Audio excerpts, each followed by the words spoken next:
जुम्मे की नमाज के बाद में, जुम्मे की नमाज के बाद में क्यों नहीं कोई इस देश का मुसलमान निकला, बोला कि नहीं क्या बोलते हैं, रोडों पे आया और बोला कि नहीं जो हुआ है क्या बोलते हैं यहाँ पे ये पहलगांव में वो बहुत गलत है। क्यों नहीं आए? मगर वो इजराइल, जब गाजा और ये इजराइल के बीच में होता है, फिलिस्तीन के नारे तो यहाँ पे लगाते हैं जुम्मे की नमाज के बाद में। उन्हीं शहीद होने वालों में एक शाह भी था, हुसैन शाह, जिसने तमाम टूरिस्टों को बचाते हुए अपनी शहादत दी। उसका नाम क्यों छुपाया जा रहा है मीडिया के ऊपर? नाम छुपा रहा है। बिल्कुल नाम छुपाया जा रहा है। देखिए हिंदुस्तान जिस राह में जा रहा है वो एक गृह युद्ध की तरफ जा रहा है। मुसलमान अच्छा है जो यहाँ हिंदुस्तान में है, एक सेकंड, सभी का खून है शामिल यहाँ की मिट्टी में, किसी के बाप का हिंदुस्तान थोड़ी है। वो इन्होंने नहीं, इनके एक शायर थे जिन्होंने कहा था ये सब धुआं धुआं है, आसमां थोड़ी है, सभी का खून शामिल है, किसी के बाप का हिंदुस्तान थोड़ी ना। जो ले चुके पाकिस्तान उनका है, जो भारत की पटरियां उतार रहे हैं उनका होगा, जो सेना को पत्थर मारते हैं उनका हिंदुस्तान होगा, जो पुलिस को पत्थर मारते हैं उनका हिंदुस्तान होगा। उस मुस्लिम भेष में छुपा हुआ एक आरएसएस का बंदा हो, क्यों नहीं हो सकता? जब एक मुसलमान के मरने के ऊपर ये कह रहे हैं मुस्लिम कब से आरएसएस ज्वाइन करने लगे? बंगाली तो मुझे भी नहीं आती है, तो क्या मैं भारत का नहीं हूँ? नहीं तो मैं भारत का नहीं हूँ। हाँ, मुझे नहीं लग रहा भारत से। नहीं लग रहा, नहीं लग रहा भारत से। भारत के लिए लग रहे। पानी बंद करना या जो भी बहरहाल सरकार की नीति है, जब राफेल लाया गया था वो क्या सजाने के लिए लाया गया था? उससे हमला क्यों नहीं करते अब तक? चलिए ठीक है, चल जवाब ले लेते हैं। एक सेकंड, मैं आपसे जानना चाहूँगा, पहले तो एक तस्वीर देखिए, सिख, मुस्लिम और हिंदू, कितनी खूबसूरत तस्वीर है। और ये पूरा हिंदुस्तान है। एक ईसाई और रह गए। हाँ। ये जो बोलना चाह रहे थे ना, मैं आपको स्पष्ट भाषा में आपको बोलता हूँ, ये बोलना चाह रहे थे घुमा घुमा के, मगर ये बोल नहीं पाए सीधी सीधी। मैं आपको स्पष्ट रूप से बोलता हूँ कि हमारी इंटेलिजेंस का फेलियर है, हमारे नरेंद्र मोदी जी का फेलियर है, सुन लीजिए, हमारे गृह मंत्री का फेलियर है, बिल्कुल है। आज जब वो गृह मंत्री हमारे कहते थे कि कंकर भी नहीं कोई फेंक सकता, कोई पत्थर भी नहीं फेंक सकता, मगर वहाँ पे 27-28 लोगों की जान चली जाती है। बिल्कुल ये बात एकदम फैक्ट है, बोलना चाहिए। मगर एक बात बताइए, 2020 में कितने कश्मीर में कितने टूरिस्ट गए थे? महज 30 लाख। आज 2024 में कितने टूरिस्ट गए? 2 करोड़ 35 लाख, 2.5 करोड़ के करीब करीब गए थे। इस बार का अनुमान था 3 करोड़ 30 लाख लोग जाएंगे, ठीक है। आज 370 हटा दिया उनके लिए, पूरा एक इकोनॉमी दे दिया उनको कि भैया आप जाइए और आपके लिए कुछ नहीं है, पर्यटकों के लिए सब कुछ है, वंदे भारत ट्रेन भी दौड़ रही है। मगर फिर भी वहाँ के लोग, आज जो आतंकवादी पाकिस्तान से जो अंदर आए, वो उन्होंने कहीं ना कहीं तो खाना खाया होगा ना, कहीं ना कहीं उन्होंने शरण ली होगी ना, वो लोग शरण लिया होगा। उसको देने वाला कौन था? वहाँ के कश्मीरी मुस्लिम, जिनको 1500 जो चिन्हित करके उनको पकड़ा गया है अभी आर्मी के द्वारा, बीएसएफ के द्वारा, जिसके भी द्वारा अभी ये चीज़ न्यूज़ में है।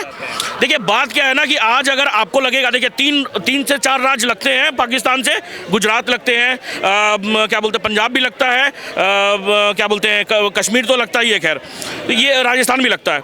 ये बताइए हमेशा इन्फिल्ट्रेशन कश्मीर में ही क्यों होता है?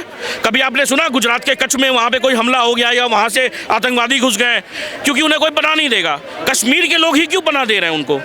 आज भारत का मुसलमान ऐसा थोड़ी है। देखिए आज आप बोलेंगे सर भारत का मुसलमान, 1947 से पहले सब तो इसी देश के हिस्सा थे। पाकिस्तान, बांग्लादेश, हिंदुस्तान, सारे तो मुसलमान विभाजन के पहले सब इसी देश के थे। आज आप बोल देंगे कि नहीं अलग नहीं है। चलिए अलग होने के लिए आपने, एक सेकंड, अलग होने के लिए आपने क्या किया? जामिया मिलिया से, EMU से आज पाकिस्तान के झंडे को आग लगाया गया, जैसे इजराइल के झंडे को आग लगाया गया था। आज करते ना सर, मैं खुद उनके साथ में खड़ा होता। आज बोलता है पाकिस्तान मुर्दाबाद। चलिए उतना तो नहीं, मगर सॉलिडरिटी में आप एक फेसबुक पोस्ट तक करते हैं आप। आज इस देश में जुम्मे की नमाज के बाद में, जुम्मा तो बीत गया ना, आज सोमवार है, जुम्मे की नमाज के बाद में क्यों नहीं कोई इस देश का मुसलमान निकला, बोला कि नहीं क्या बोलते हैं, रोडों पे आया और बोला कि नहीं जो हुआ है क्या बोलते हैं यहाँ पे ये पहलगांव में वो बहुत गलत है? क्यों नहीं आए? मगर वो इजराइल, जब गाजा और ये इजराइल के बीच में होता है, फिलिस्तीन के नारे तो यहाँ पे लगाते हैं जुम्मे की नमाज के बाद में, मगर पहलगांव में क्यों नहीं? अच्छा एक सवाल सुनिए, मणिशंकर अय्यर हैं, कर्नाटक के CM हैं, वो कह रहे हैं कि जिस तरह से हमें पाकिस्तान के साथ युद्ध नहीं करना चाहिए, हमें सेना सख्त करनी चाहिए।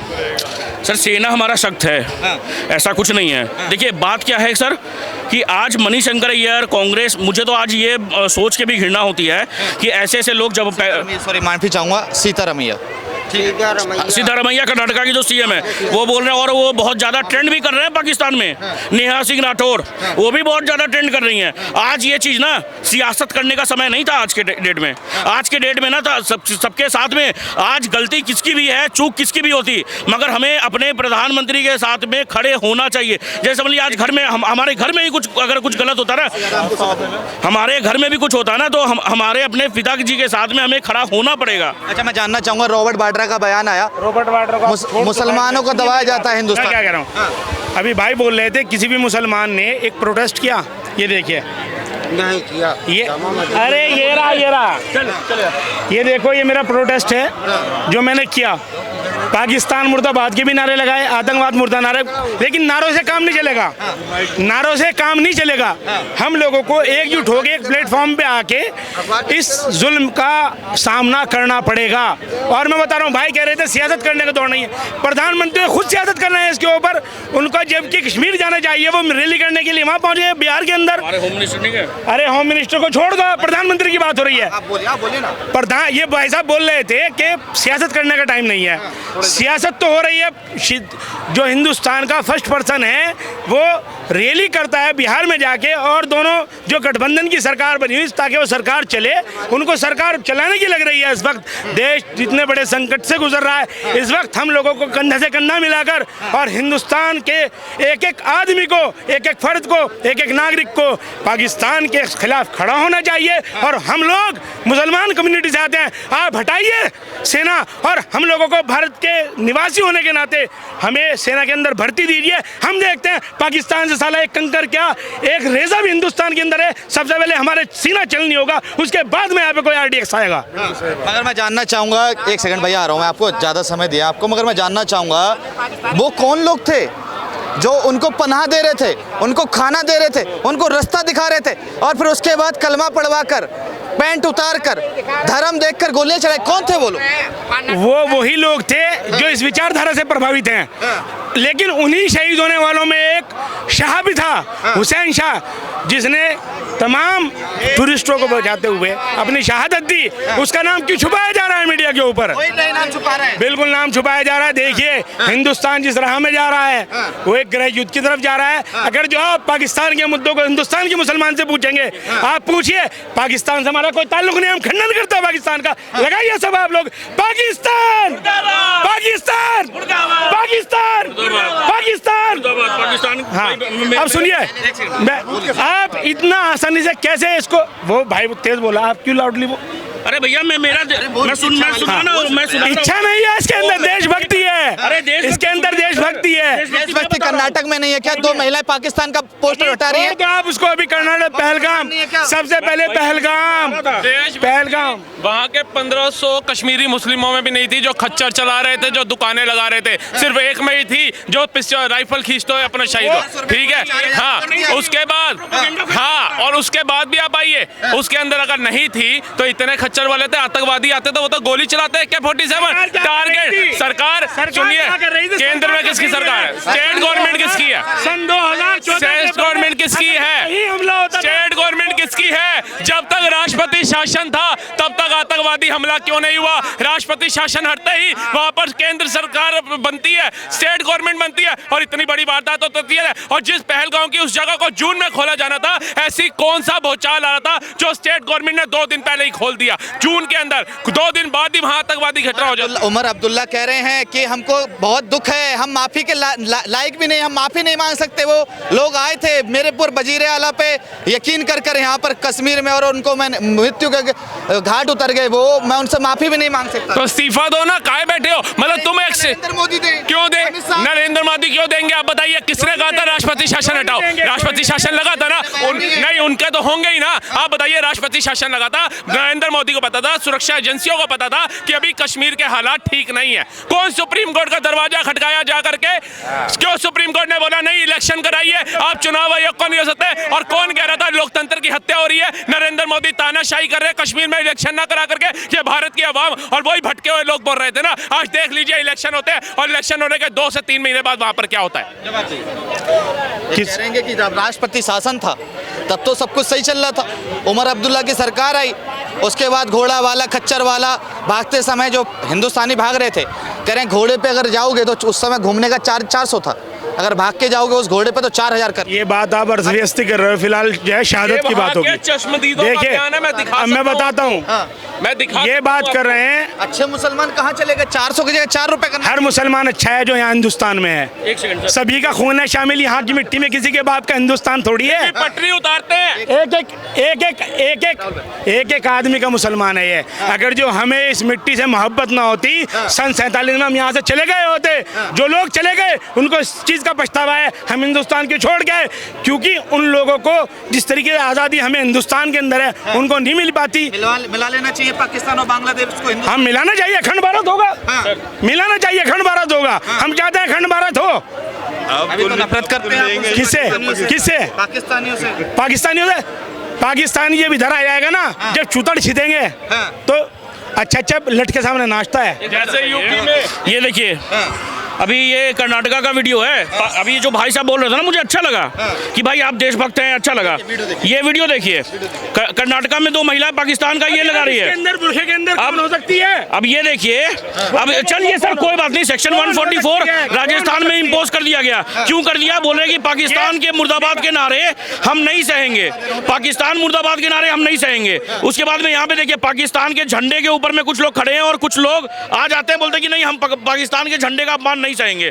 चलिए दूसरी बात, आज ये बताइए, इस देश में योगी जी के जब फरमान लाते हैं कि नेम प्लेट लाओ, तो वो सांप्रदायिक हो जाते हैं। मगर आज धर्म देख के मारा जा रहा है, तब मैंने सांप्रदायिक नहीं हो रहा, तब धर्म का कोई वो नहीं हो रहा। एक और चीज ये मिस कर गए, आपने जो सवाल पूछा, ये प्रोपोगेंडा जो चल रहा है ना, मैं देख रहा हूँ लीपापोती चल रही है। वो जो मरने वाला एक इंसान था, वो कौन था? जो मुस्लिम समुदाय का मरा, वो वही मुस्लिम हैंडलर था जो वो पाकिस्तानी जो आतंकवादी थे उनको कश्मीर में लेकर आया। और उसके बाद में जब वो लोग मार लिए यहाँ पे सबको, 28-27 लोगों को, और जब वो जाने लगे तब उसको मार दिया गया। इसलिए मार दिया गया, कहीं इंडियन आर्मी इनके ऊपर में जांच करेगी तो कहीं ये जवान ना खोल दे, इसलिए मार दिया गया। अब मैं एक सवाल पूछूंगा, एक सेकंड सवाल पूछूंगा उसका हुई है सर। अब जिस तरीके से ये कह रहे हैं, क्या पता उस मुस्लिम भेष में छुपा हुआ एक आरएसएस का बंदा हो। क्यों नहीं हो सकता? जब एक मुसलमान के मरने के ऊपर ये कह रहे हैं, मुस्लिम कब से आरएसएस ज्वाइन करने लग गए? कौन मुस्लिम कब से आरएसएस ज्वाइन करने लग गए? ये कह रहे हैं ना भाई, आपने कहा ना वो आरएसएस नहीं सकता है। कौन आपने कहा वो जो दूसरे थे, कब से आरएसएस ज्वाइन करने लग गए? वो जो दूसरे थे।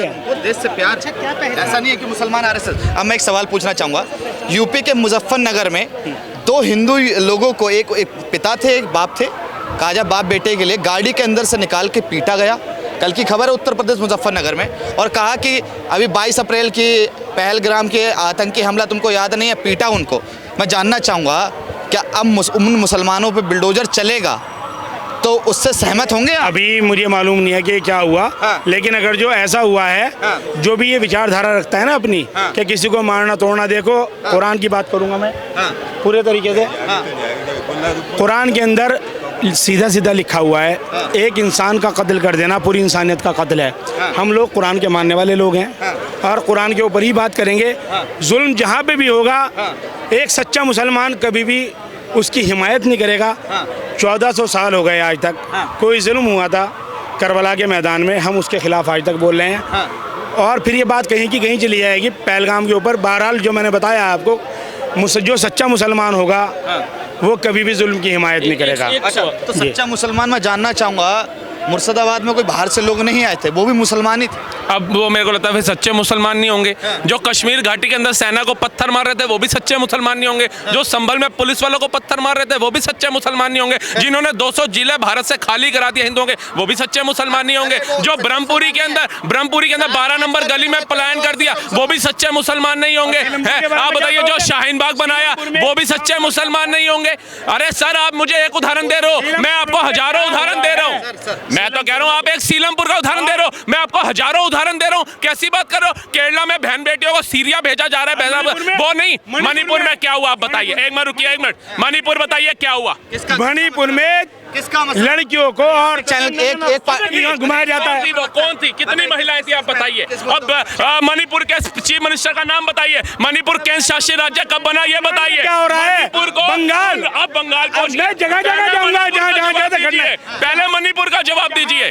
मणिपुर से भटक गए ना, क्योंकि ये होता है अधूरा ज्ञान, ये होता है प्रोपेगेंडा फैलाना। ये सोचते हैं हर बंदा अनएजुकेटेड है, उसे समझ नहीं होगी। 3 सवाल पूछे, भाई साहब बंगाल पे पहुंच गए। आज बताइए, बंगाल के मुर्शिदाबाद में 500 लोगों का पलायन कराने वाले लोग कौन थे? ईरान से आया था या इराक से आया था या भारत का ही मुसलमान है? और जो लोग वहाँ पकड़े गए, जो वहाँ पकड़े गए, उनको भाषा भी बंगाली नहीं आती है। अरे बंगाली तो मुझे भी नहीं आती है, तो क्या मैं भारत का नहीं हूँ? नहीं तो मैं भारत का नहीं हूँ। हाँ, मुझे नहीं लग रहा भारत से। नहीं लग रहा भारत आप से। भारत के नहीं लग रहे। ये भी तो बता रहा हूँ। तभी तो कह रहा हूँ भारत की इतनी बात करेगा तो वो भारत का नहीं है। आप इनसे कह रहे हैं आप ये भारतीय, ये कह रहे हैं ना कि मैं भारतीय। अभी आपने एक बात बोली, किसी के बाप का हिंदुस्तान नहीं है, जवाब दीजिए। देखिए, वो इन्होंने नहीं, इनके एक शायर थे जिन्होंने कहा था ये सब धुआं धुआं है, आसमां थोड़ी है, सभी का खून शामिल है, किसी के बाप का हिंदुस्तान थोड़ी ना। जो ले चुके पाकिस्तान उनका है, जो भारत की पटरियां उतार रहे हैं उनका होगा, जो सेना को पत्थर मारते हैं उनका हिंदुस्तान होगा, जो पुलिस को पत्थर मारते हैं उनका हिंदुस्तान होगा, जो सरकारी संस्थाएं जलाते हैं उनका हिंदुस्तान होगा, जो शाहीन बाग बनाते हैं उनका हिंदुस्तान होगा, ये यमुना पर दंगे करते हैं उनका